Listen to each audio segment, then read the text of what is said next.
Des morts, des blessés, deux peuples se disputent la même terre et l'on ne sait plus comment tout cela a commencé.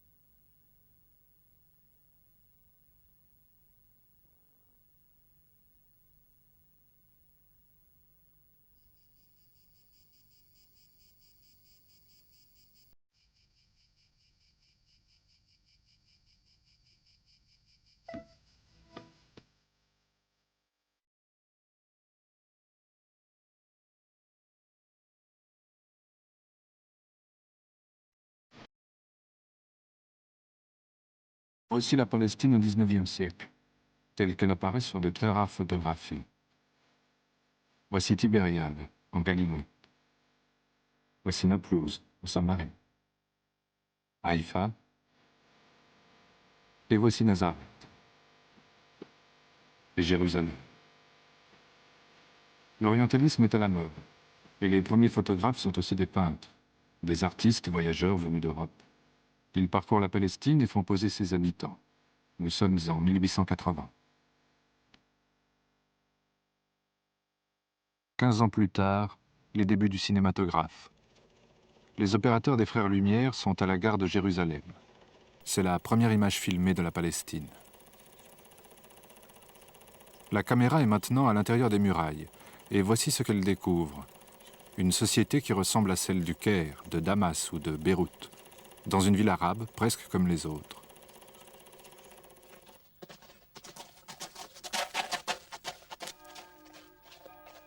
À la fin du XIXe siècle, il y a 500 000 habitants en Palestine. 30 000 vivent à Jérusalem. Une femme voilée. Elle est musulmane sunnite, la religion majoritaire. Un juif orthodoxe. Lui aussi, il cache son visage devant la caméra. Il est pope, arménien. Tous les rites chrétiens ont leur église dans la ville sainte. Les lieux saints des trois religions sont rassemblés sur quelques centaines de mètres.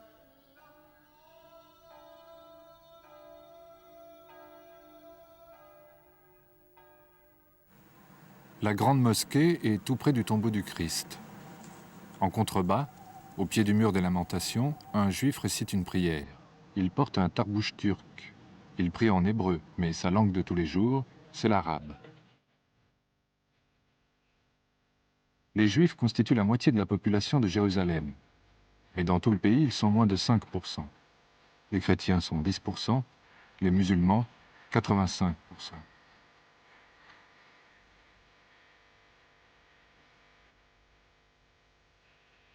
Ils sont tous sujets du sultan de Constantinople.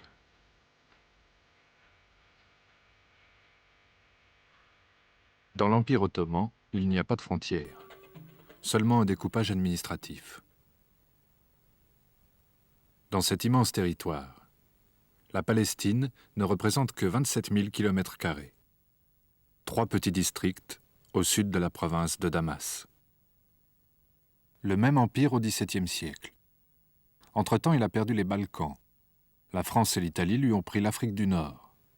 L'Angleterre s'est installée en Égypte, à Aden, et même à Koweït déjà. Mehmed V, le dernier sultan.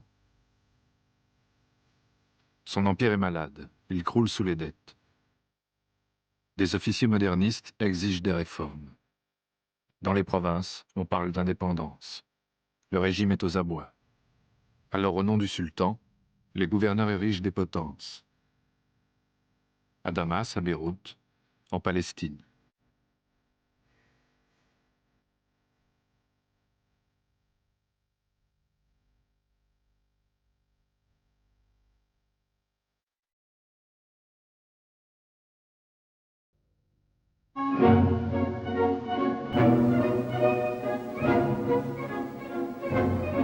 Très loin de la Palestine, Saint-Pétersbourg. Un autre empire danse et brille de ses dernières lueurs. En 1880, c'est l'assassinat d'Alexandre II. Son petit-fils, Nicolas, sera le dernier tsar. C'est le début des troubles révolutionnaires.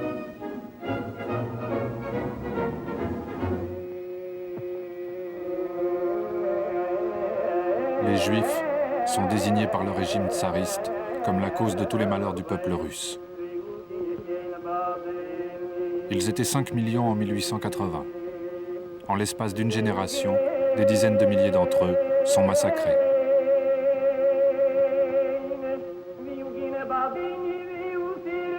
Pour échapper au pogrom, par centaines de milliers, ils vont fuir en Amérique. D'autres vont rester et s'engager dans la Révolution. Et quelques-uns, une poignée de jeunes romantiques, vont inventer le sionisme.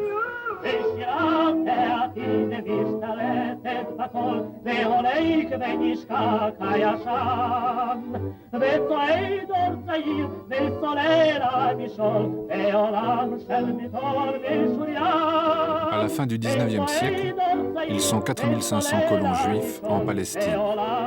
Ils veulent travailler la terre, créer un juif nouveau, saint de corps et d'esprit. Ils sont les premiers nationalistes juifs. On les appelle les amants de Sion.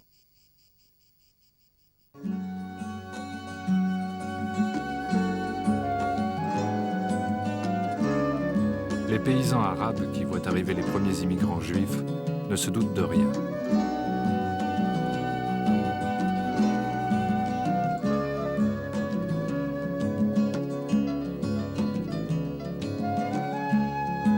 Ils vivent dans un système féodal séculaire.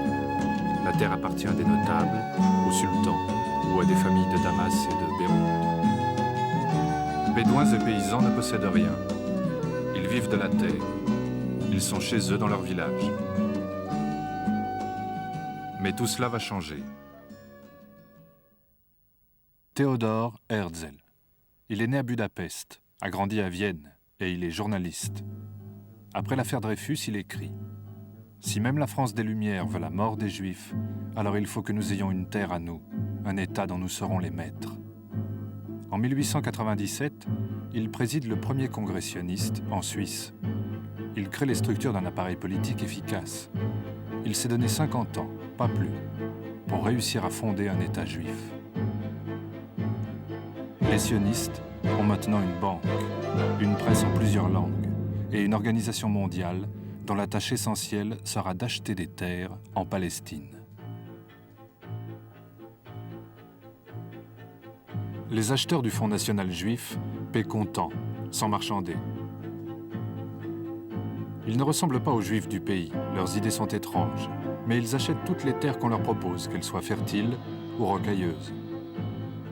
Leur contrat stipule qu'une fois devenue la propriété du peuple juif, la terre ne doit être travaillée que par des Juifs.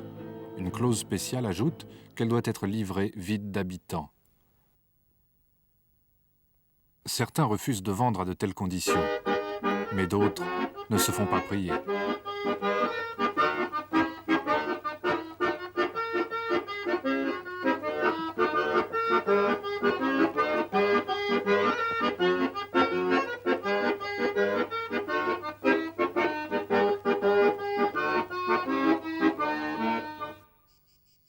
C'est dans un village comme celui-ci que le premier kibboutz est né. Dans les archives du mouvement sioniste, cette histoire est racontée par 3 photos. Le village s'appelait Juni. Il est vendu et vidé de ses paysans. Les maisons de terre battues sont remplacées par des cabanes en bois, comme en Russie. Juni s'appelle maintenant Degania et l'aventure collectiviste commence. Un film de reconstitution nous montre les débuts d'un kibbutz. Une société exemplaire, où tout est mis en commun. Grandeur révolutionnaire, soif de vérité et de justice, l'enthousiasme, mais aussi la fatigue, et parfois le doute. La première génération née au kibbutz apprend à tout partager, entre juifs. On leur apprend aussi que les Juifs, peuple sans terre, sont désormais chez eux, sur cette terre sans peuple. Mais il y a d'autres enfants en Palestine. En 1910, les Juifs ne constituent encore que 8% de la population. La même année, un jeune homme signe un premier article dans le journal du Parti ouvrier des Juifs de Palestine. David Green vient d'arriver de Pologne. Il commence sa carrière de militant sous le nom de David Ben-Gourion. Dans 40 ans, il sera le chef du premier gouvernement de l'État d'Israël. Pendant que la Première Guerre mondiale ravage l'Europe, le Kaiser Guillaume II est reçu à Constantinople.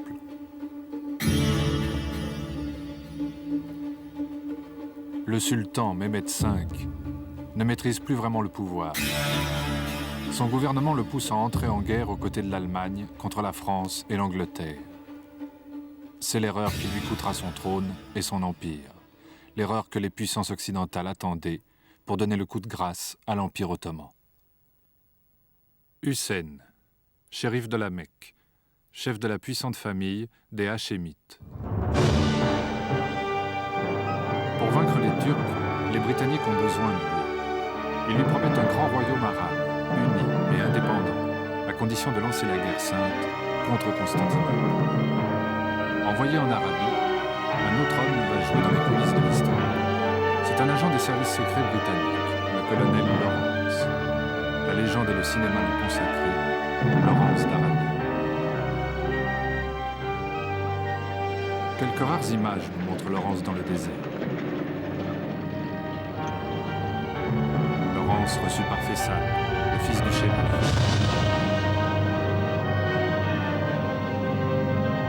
Faisal peut être roi de Syrie. Son ami Lawrence lui promet qu'il le sera. Ensemble, ils vont ouvrir aux Anglais la route de Damas. C'est la grande révolte des Arabes contre les Turcs. Nous sommes en 1916.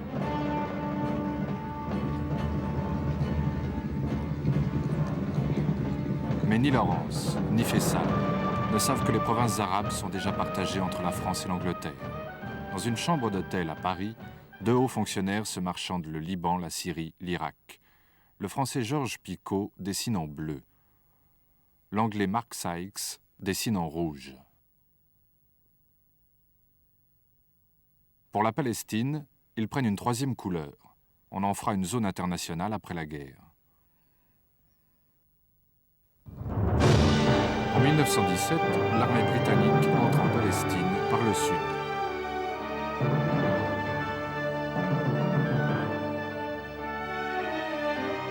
Ici, au fil des siècles, on a vu passer les Romains, les Byzantins, les Croisés, les Turcs. Sur la route de Damas, c'est un nouvel empire qui arrive. Le 9 décembre, les Britanniques ajoutent un dernier joyau à leur couronne, Jérusalem. Le général Allenby franchit les portes de la ville. Par respect pour la sainteté du lieu, il est à pied et sans armes. Mais déjà, les conquérants percent sous les libérateurs. 3 semaines plus tôt, une petite lettre avait dévoilé leurs intentions. Signée par le ministre britannique des Affaires étrangères, cette lettre est devenue célèbre sous l'appellation de déclaration Balfour. Elle annonce à la communauté juive britannique que le gouvernement de Sa Majesté envisage favorablement l'établissement d'un foyer national juif en Palestine. David Ben Gourion, qui avait été expulsé par les Turcs, apprend la nouvelle à New York. Il revient aussitôt en Palestine et s'engage dans l'armée britannique au sein d'une légion juive. Les premières légions ont été créées en 1915 par Zev Jabotinsky, un grand orateur, un militaire et un idéologue. Il deviendra le maître à penser de la droite israélienne. Pour les Arabes de Palestine, la déclaration Balfour est le premier signe d'une trahison britannique. Ils s'organisent. En 1919, c'est la réunion du premier congrès national palestinien, l'ancêtre de l'OLP. Le président du congrès est Moussa Kazem al-Husseini, le doyen d'une grande famille de notables de Jérusalem. Son jeune cousin, Amin al-Husseini, va devenir le premier grand leader du nationalisme palestinien. En 1921, il est grand moufti de Jérusalem et président du Conseil suprême musulman. À Londres, le ministre des colonies est Sir Winston Churchill. Il ne fait aucun cas des doléances arabes. Pour lui, l'essentiel, c'est d'assurer le contrôle de l'Angleterre sur ses conquêtes militaires. La Société des Nations ratifie le partage de la région. La Syrie et le Liban sont confiés à la France. L'Irak est mis sous mandat britannique. Ils y installeront sur le trône leur protégé Faisal, fils du shérif Hussein. Pour son frère aîné, Abdallah, ils vont créer un nouvel émirat en Transjordanie. La Palestine est inclue dans le mandat britannique, et les termes de la déclaration Balfour sont entérinés par la communauté internationale. Il y aura donc un foyer national juif en Palestine.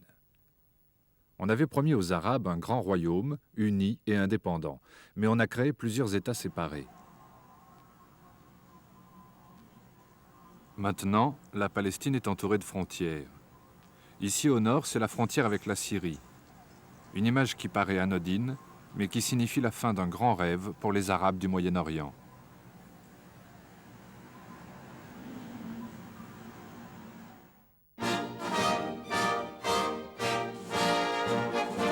Les Anglais vont rester 30 ans en Palestine. Au port de Jaffa, c'est l'arrivée du premier haut-commissaire britannique, Sir Herbert Samuel. Il est juif.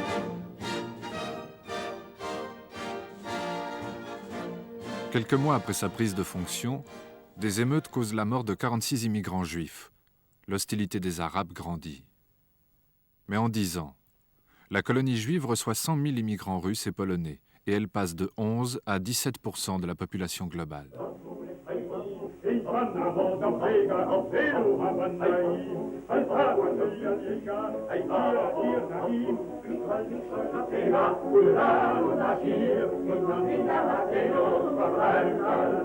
Ils chantent maintenant en hébreu. La langue des prières est ressuscitée pour devenir le ciment unificateur d'une nouvelle nation.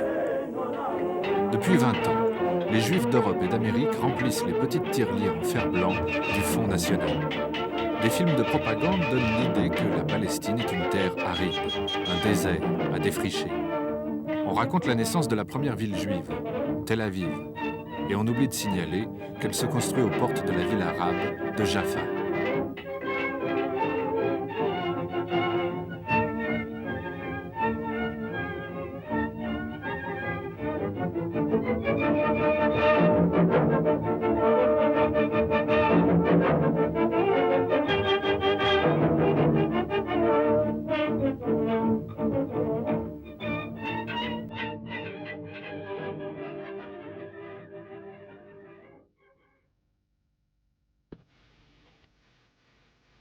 Pendant que des soldats en kilt succèdent aux occupants turcs d'hier, pendant que des jeunes femmes nouvelles venues d'Europe exhibent leurs jambes nues, que devient la population arabe?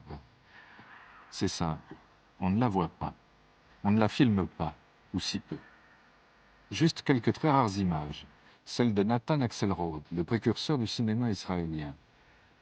En regardant bien, en ralentissant un peu le film, on devine une réalité très différente de celle des colons juifs. Ici, c'est l'Orient.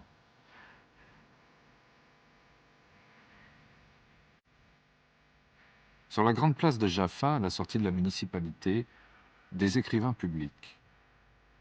Et sur la plage, un spectacle exotique, un magicien.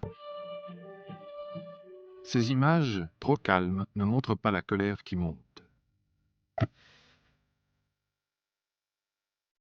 En 1929, les Arabes commémorent le 12e anniversaire de la déclaration Balfour par une grève générale. La même année, les affrontements autour du mur des lamentations dégénèrent et se propagent dans tout le pays. Il y a 133 morts juifs, 116 morts arabes. Ces cadavres sont juifs. Il n'y a pas d'image des morts arabes.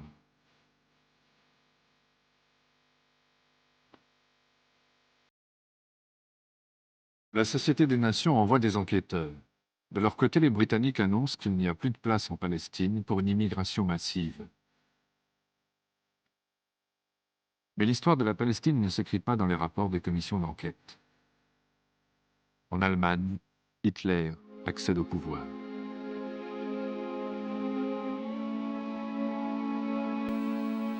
Les premières mesures anti-juives provoquent une recrudescence de l'immigration. Ils viennent d'Allemagne, mais aussi de toute l'Europe centrale. Ils sont 37 000 l'année où Hitler prend le pouvoir. 45 000 l'année suivante. 1935 est une année record avec 65 000 immigrants. C'est plus de juifs qu'il n'y en avait dans tout le pays 20 ans plus tôt.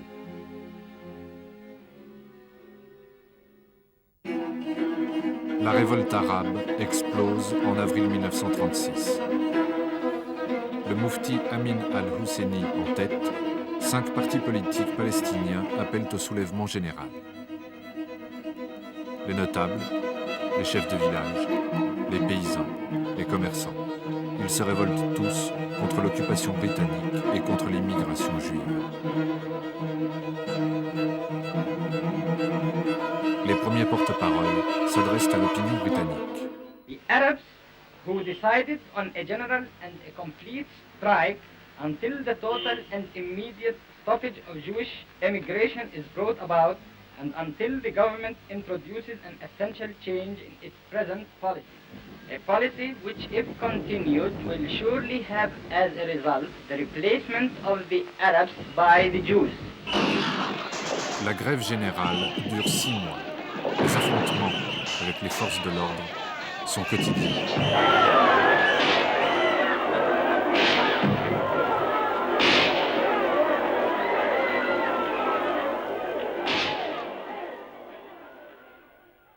C'est l'état d'urgence. Perquisition, contrôle, arrestation.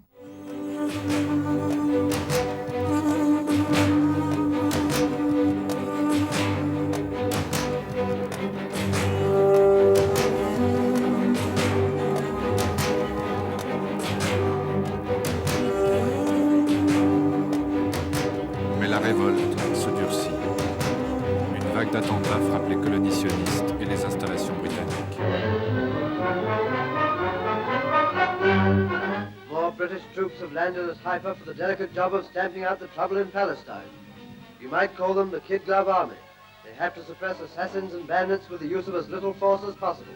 On ne parle pas encore de terroristes. Tommy Atkins can. À Londres, les actualités filmées parlent de bandits et d'assassins. Il faut rassurer l'opinion en métropole, annoncer le prochain retour au calme. Les renforts acheminés en Terre Sainte auront vite fait d'y ramener la paix.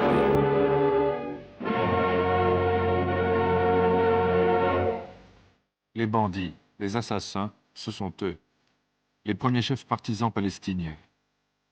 Celui-ci est le commandant de la guérilla pour le secteur de Jérusalem, Abdelkader al-Husseini. Autour de lui, une armée de paysans et quelques centaines de volontaires venus des pays arabes limitrophes.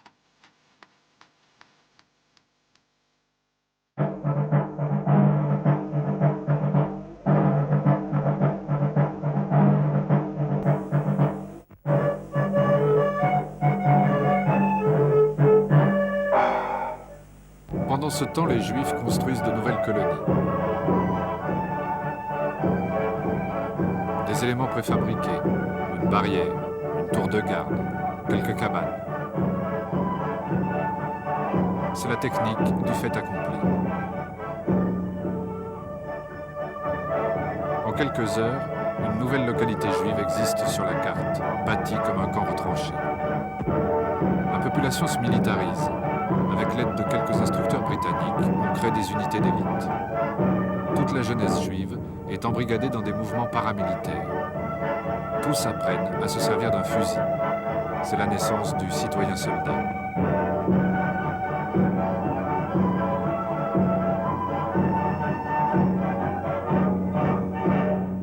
Depuis 2 ans, Ben Gourion dirige l'exécutif sioniste, qui fonctionne comme un gouvernement.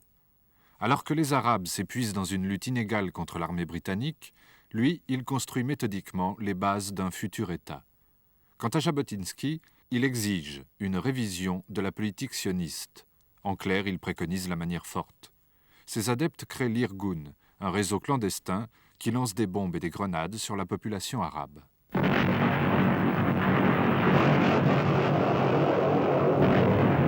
En octobre 1938, les Britanniques lancent une offensive finale contre les rebelles arabes. L'aviation bombarde les villages, la répression est impitoyable. Les ruelles sont élargies à la dynamite.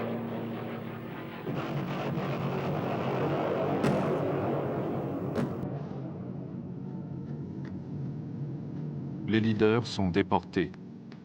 Les partisans sont pendus.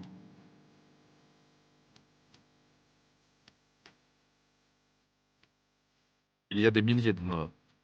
En quelques mois, la grande révolte est écrasée. Elle a duré presque 3 ans et les Palestiniens s'en souviennent comme de leur première intifada.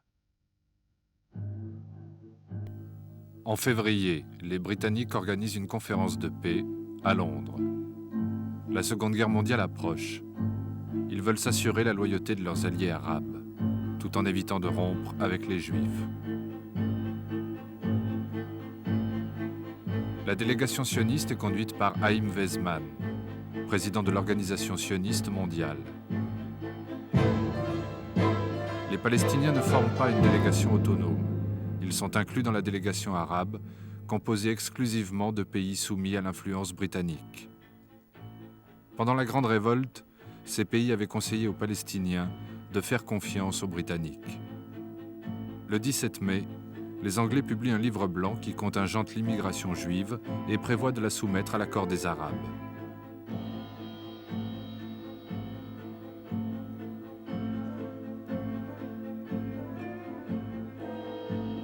Les sionistes sont furieux.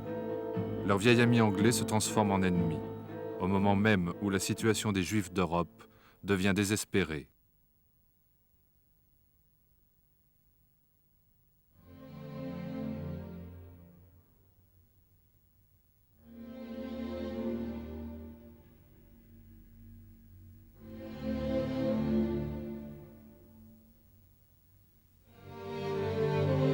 Au printemps 1939, Ben Gourion crée le Mossad, l'ancêtre des services secrets israéliens. Au début, le Mossad est un réseau qui organise le voyage d'immigrés clandestins vers la Palestine. 17 000 Juifs européens seront sauvés par cette filière, une goutte d'eau dans la mer. À cause de leurs costumes et de leurs jaquettes bien repassées, on les appelle les Yékés. Il y a déjà un argot juif en Palestine.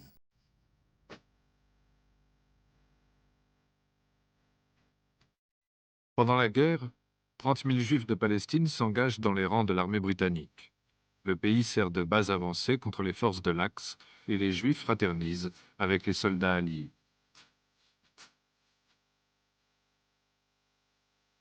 Les femmes de Tel Aviv tricotent pour la Royal Navy, comme celles de Londres ou de Paris. Pendant ce temps, à Berlin, des musulmans de Yougoslavie défilent devant le grand moufti de Jérusalem. Pour échapper à la répression, le leader palestinien s'était réfugié au Liban, puis il avait continué son combat nationaliste en Irak. En 1941, il espère la défaite de ses ennemis jurés, les Anglais. Il cherche l'alliance avec Hitler. À ce moment-là, personne ne sait qu'un génocide va décimer les Juifs. Et le moufti ne sait pas qu'il ne reverra jamais la Palestine. Ce n'est qu'après la capitulation allemande que le monde apprend l'ampleur du génocide nazi. On compatit devant l'horreur. On culpabilise.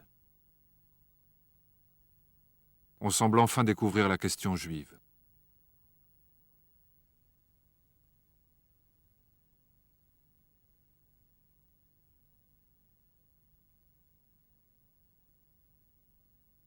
Mais les frontières restent fermées.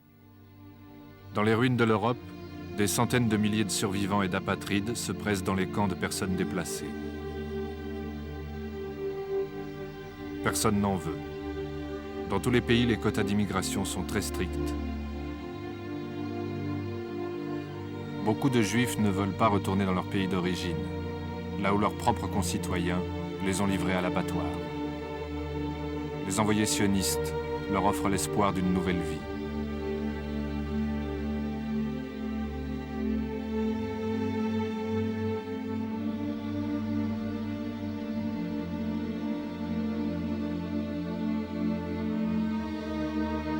On leur dit que leurs frères les attendent en Palestine.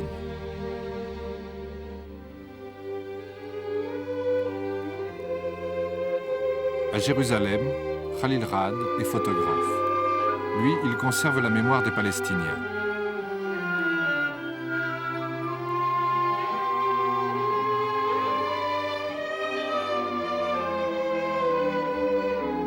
Il collectionne des milliers d'images, comme si un sentiment d'urgence le poussait à rassembler devant son objectif une société tout entière avant sa dispersion.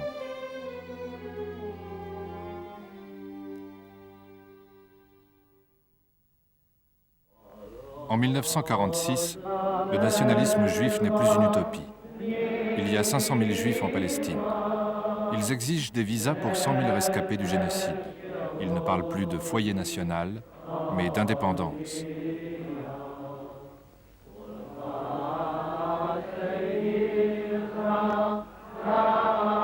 Depuis 1942, Ben Gourion a fait prendre un tournant au mouvement sioniste. L'alliance avec les Britanniques est terminée. C'est à présent vers les États-Unis, les grands vainqueurs de la guerre, que son regard se porte. Tous les ans, les Juifs américains offrent 50 millions de dollars au sionisme.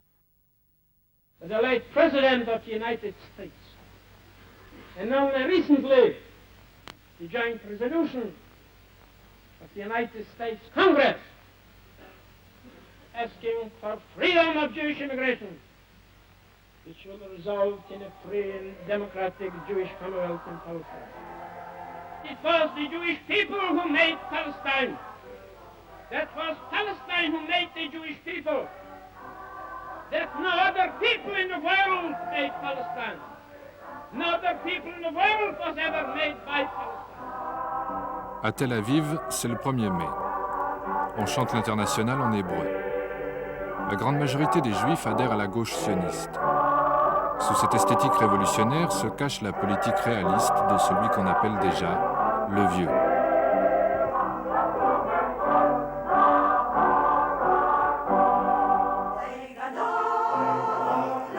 Face à Ben Gourion, l'opposition de droite. Menachem Begin a succédé à Jabotinsky. Il revendique un grand État juif sur les deux rives du Jourdain, un État qui engloberait le royaume d'Abdallah. Mais pour le moment, droite et gauche s'unissent pour livrer la bataille de l'immigration et de l'indépendance. Begin, comme Ben Gourion, appellent à la lutte armée contre l'Angleterre. Le 22 juillet, l'Irgun fait sauter l'état-major des forces britanniques à Jérusalem. La Haganah, dirigée par Ben Gourion, l'Irgun de Menachem Begin et un groupe encore plus radical, le Stern, additionnent des centaines d'attentats.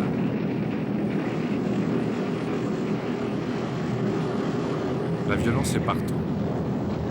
Juifs, arabes, britanniques, tout le monde y participe. Et les victimes ne se comptent plus. Pendant ce temps, tous les jours, des bateaux surchargés d'immigrants illégaux forcent le blocus britannique. Lorsqu'ils sont arraisonnés, leurs passagers sont expulsés ou internés. Quelques-uns coulent en chemin avec leur cargaison humaine.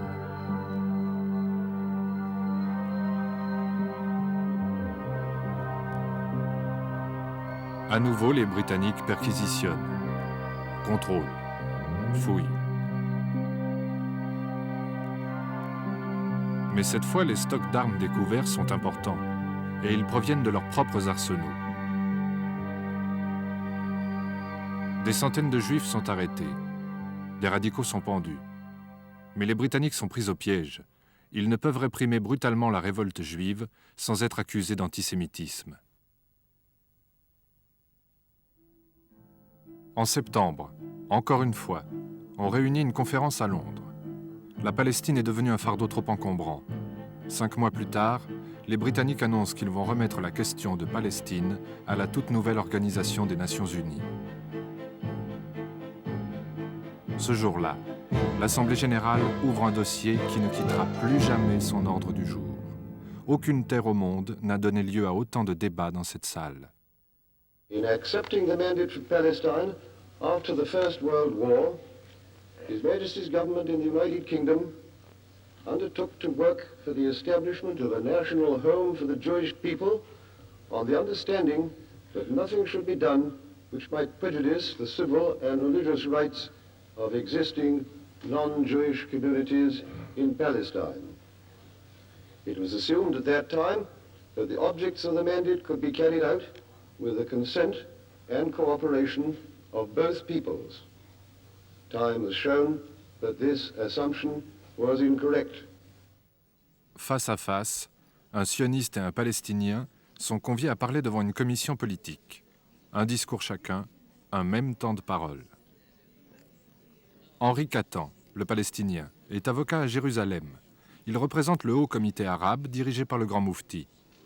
I come to you, sir, as a representative of the people of Palestine, as an Arab whose roots are deeply embedded in that tortured land. The Arab people are deeply anxious to find a just and lasting solution to the problem before you, because it is their own problem, the problem of their present life and their future destiny. Abba Hillel Silver, le sioniste, est un rabbin réformiste. Il vit à New York. Il représente l'agence juive dirigée par Ben Gurion. The Jewish people belongs in this society of nations. Surely the Jewish people is no less deserving than other peoples whose national freedom and independence have been established and whose representatives are now seated here. The Jewish people were your allies in the war and joined their sacrifices to yours to achieve a common victory. The Arabs of Palestine are not claiming their country on pledges made to them, for it belongs to them. Nor are the Arabs claiming their independence on assurances. They are entitled to such independence as being their natural and inalienable right. We hope that that people, now rebuilding again its national life in its ancient homeland, will be welcomed before long by you to this noble fellowship of the United Nations. Une commission de l'ONU part en Palestine. Sa composition est le fruit d'un savant dosage géopolitique. Un ancien gouverneur des colonies néerlandaises, un Suédois, un Canadien, un Australien, un Uruguayen, un Tchèque, un Péruvien, un Guatémaltèque, un Yougoslave, un Iranien et un Indien. Depuis 25 ans, c'est la 17e commission d'enquête en Palestine. Mais celle-ci va jouer un rôle capital.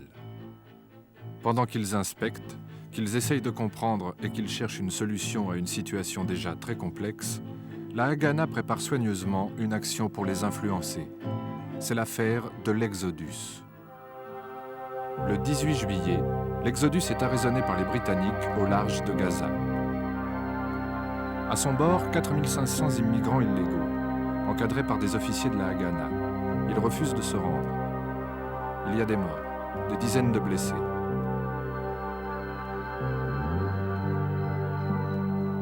Les Britanniques ne cèdent pas. Les rescapés du génocide sont brutalement refoulés. Ils devront retourner en Allemagne.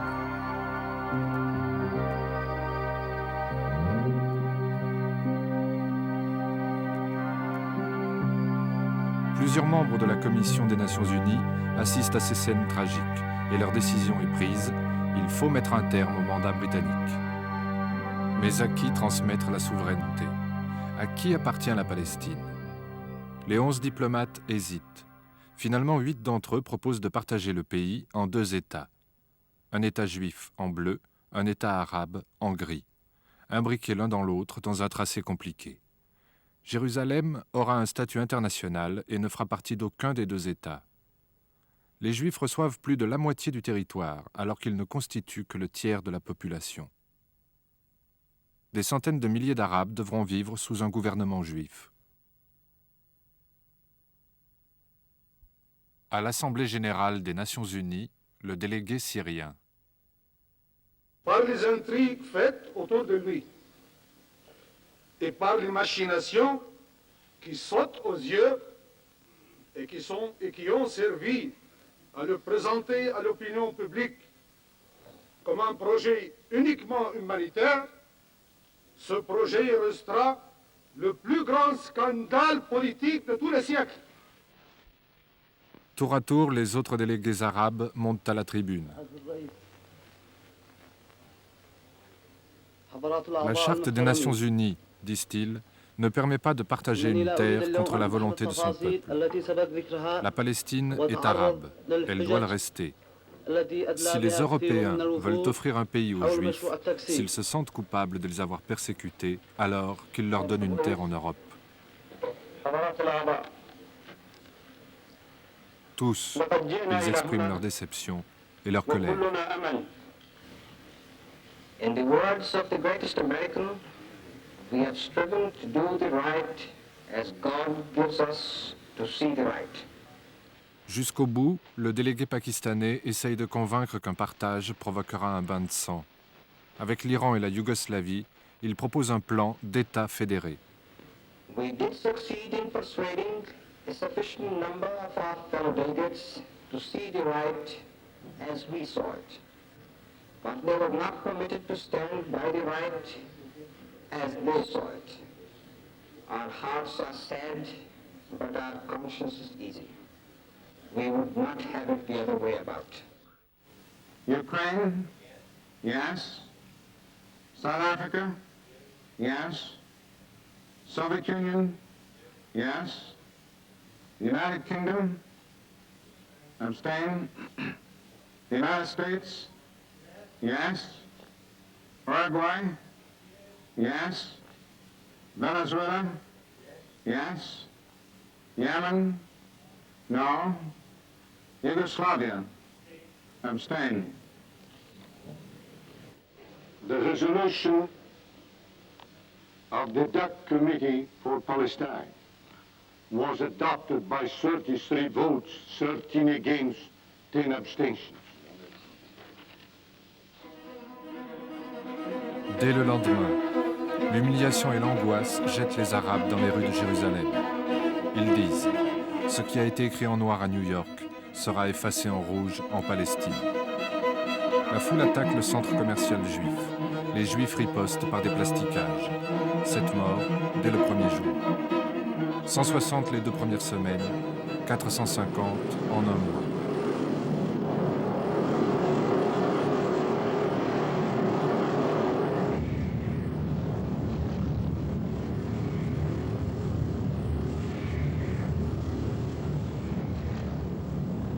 Ce n'est pas une émeute, c'est la guerre qui commence. Une guerre qui se déroule sous le regard impassible des Britanniques, dont le mandat se termine dans 6 mois.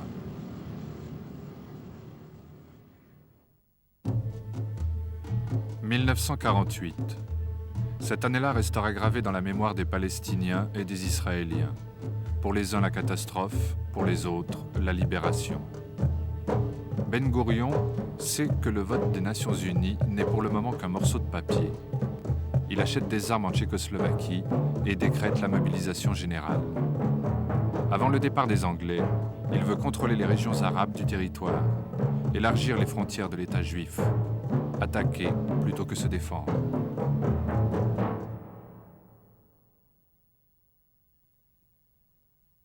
Le 9 avril, un mois avant la fin du mandat britannique, l'Irgun et le Stern prennent le village de Deir Yassin, près de Jérusalem. Avant de le transmettre aux hommes de la Haganah, ils ont massacré tous les habitants, 250 hommes, femmes et enfants.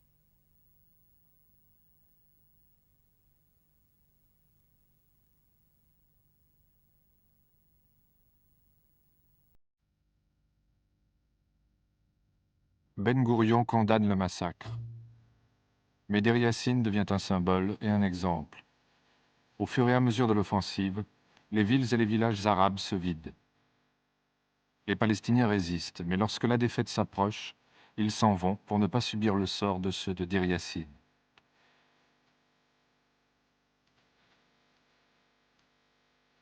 De plus en plus loin, de plus en plus nombreux. Un terrible exode, dont il ne reste que ces quelques traces. En tout, une dizaine de photographies et quelques mètres de pellicule.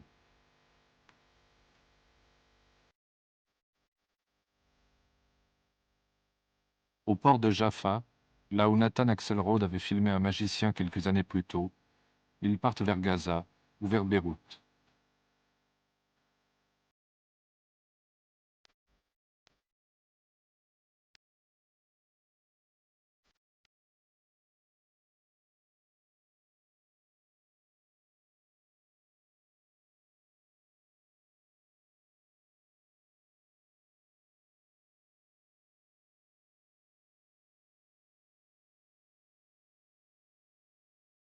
Ils laissent derrière eux des villes désertes.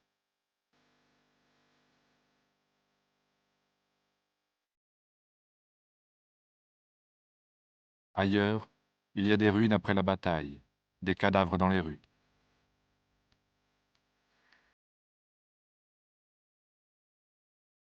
Et une seule image, montre des gens qu'on a rassemblés et que l'on emmène. Ils ont voulu rester, ils sont chassés de force.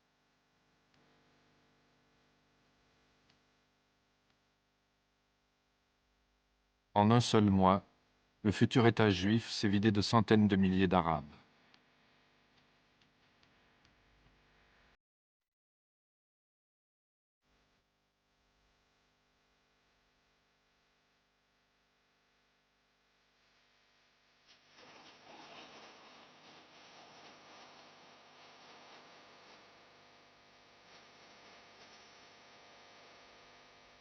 Ils sont allés vers ce qui reste de la Palestine, Gaza au sud, la Cisjordanie à l'ouest.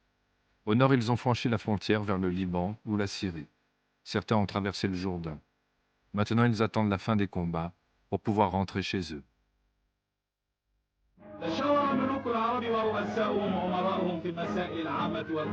Jusque-là, les leaders des pays arabes n'ont pas bougé. L'afflux des réfugiés les submerge. Ils doivent agir. Mais ils attendent la fin officielle du mandat britannique et ils n'ont pas tous les mêmes intérêts. Abdallah, de Transjordanie, a négocié secrètement avec les Juifs. Il leur a promis d'accepter leur État s'ils le laissent s'emparer du territoire promis à l'État palestinien. Farouk d'Égypte veut contrôler les ambitions territoriales d'Abdallah, mais ses généraux craignent une défaite militaire. Les présidents syriens et libanais, le régent d'Irak, eux sont sûrs de la victoire. Ils feront la guerre. Le 14 mai 1948 est une journée fatidique.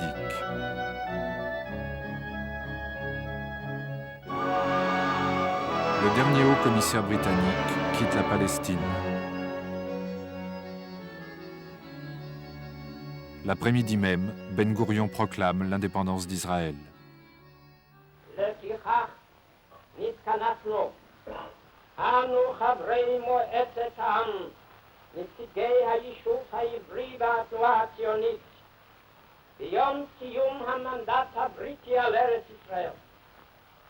תוקף זכותנו הטבעית וההיסטורית והיסוד החלטת עצרת האומות המאוחדות אנו מכריזים בזאת על הקמת מדינה יהודית בארץ ישראל, היא מדינת ישראל.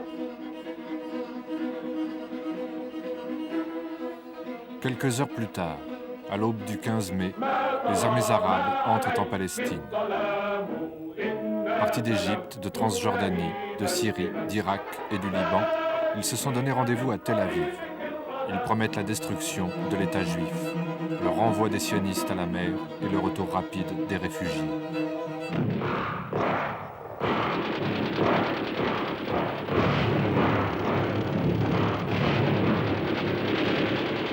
À Jérusalem, la bataille est très dure. La Légion arabe de Transjordanie assiège le vieux quartier juif. La Haganah doit capituler. Mais Abdallah reste fidèle à sa promesse secrète et il ne tente pas de pénétrer dans le territoire israélien.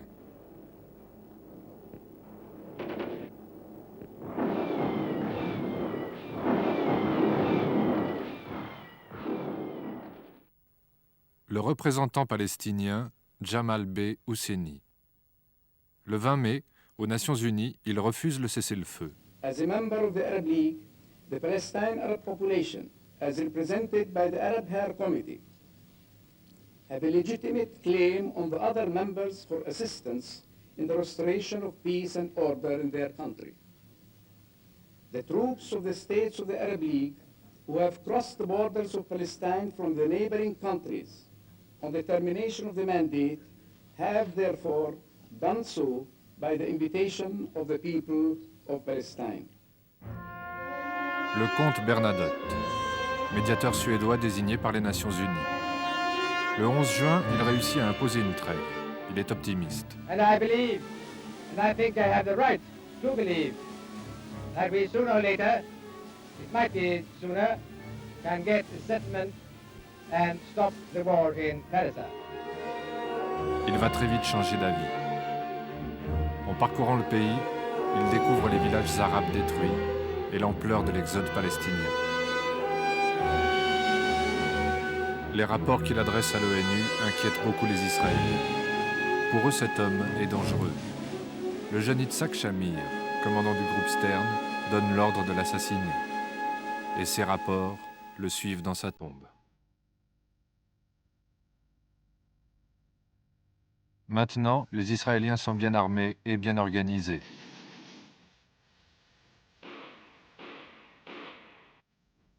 À la fin de l'année, les armées arabes sont vaincues.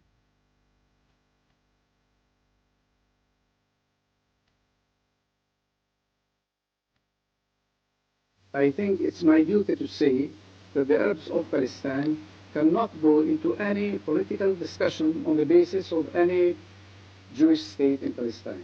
Thank you. Jamal Husseini vient de s'exprimer pour la dernière fois dans l'enceinte de l'ONU. Nous sommes toujours en 1948. Le prochain discours d'un représentant palestinien aux Nations Unies sera celui de Yasser Arafat en 1974, dans 26 ans. Pendant la guerre, l'État d'Israël a gagné 4000 km² sur le plan de partage. Grâce au départ des Palestiniens, sa population est maintenant presque entièrement juive. Jérusalem, qui devait avoir un statut international, est coupée en deux. Sa partie ouest devient la capitale d'Israël, sa partie est passe sous domination jordanienne. Les territoires de Cisjordanie et de Gaza sont restés sous contrôle arabe. Selon le plan de partage, un État palestinien aurait dû y voir le jour. Mais la bande de Gaza est mise sous administration égyptienne et la Cisjordanie est annexée par le roi Abdallah. Au lieu d'un État pour les Palestiniens, les Nations Unies créent un office d'assistance aux réfugiés arabes, l'UNRWA. En 1949, on dresse les premiers camps de tentes et on distribue des cartes qui donnent droit à des rations alimentaires.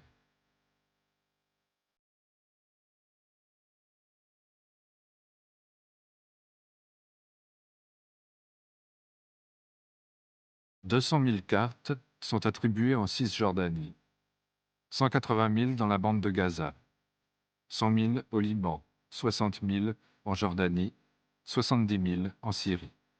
Ce sont surtout les paysans, ceux qui ne possèdent rien, qui sont dans les camps. 200 000 autres exilés ont pu survivre sans faire appel à la charité internationale. En tout, ils sont plus de 800 000.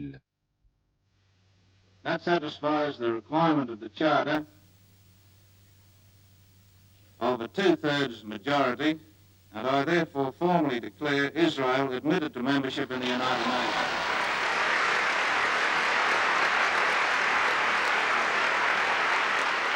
Par les hasards de l'alphabet, la place qui est attribuée à la délégation israélienne se trouve entre le fauteuil du Liban et celui de l'Irak. Mais pendant que les délégués israéliens arrivent, les Arabes quittent la salle en signe de protestation.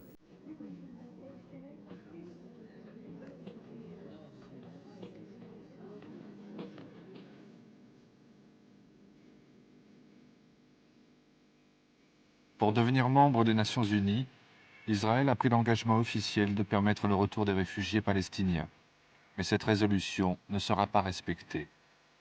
Au contraire, l'une des toutes premières lois votées en Israël réquisitionne tous les biens dont les propriétaires sont décrétés absents. Dans la vieille ville de Jaffa, des Israéliens s'installent dans les meubles de ceux qui ne sont plus là.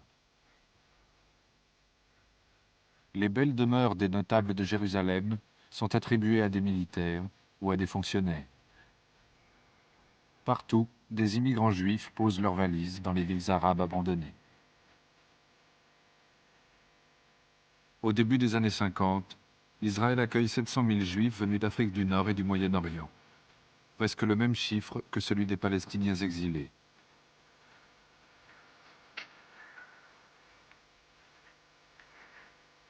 Ils n'ont pas connu l'antisémitisme dont les Juifs européens ont été les victimes. Mais depuis 1948, les Arabes les considèrent comme des traîtres. Ils ont préféré partir. Pour eux aussi, on dresse des tentes. Et leurs premières années en Israël seront très dures. Une nouvelle vie commence, mêlée d'espoir et de nostalgie.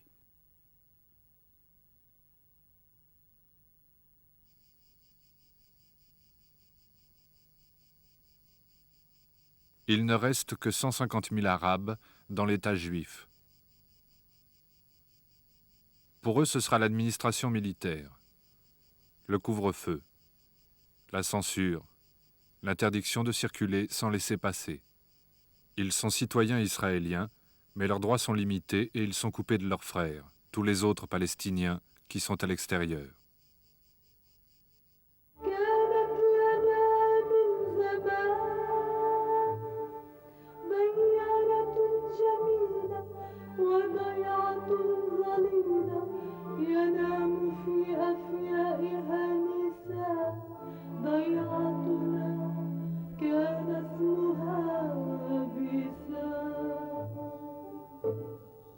Le village de Bissan n'existe plus. La ville israélienne de Beit Shean l'a remplacé. Les camps de réfugiés, eux, existent toujours. Aujourd'hui, plus de 2,5 millions de Palestiniens reçoivent encore des rations alimentaires dans les camps de l'UNRWA. 20 ans après ces premières images, les enfants des camps vont prendre un fusil. Ce sera l'OLP. Plus tard, une deuxième génération de réfugiés se soulèvera. Ce sera l'intifada.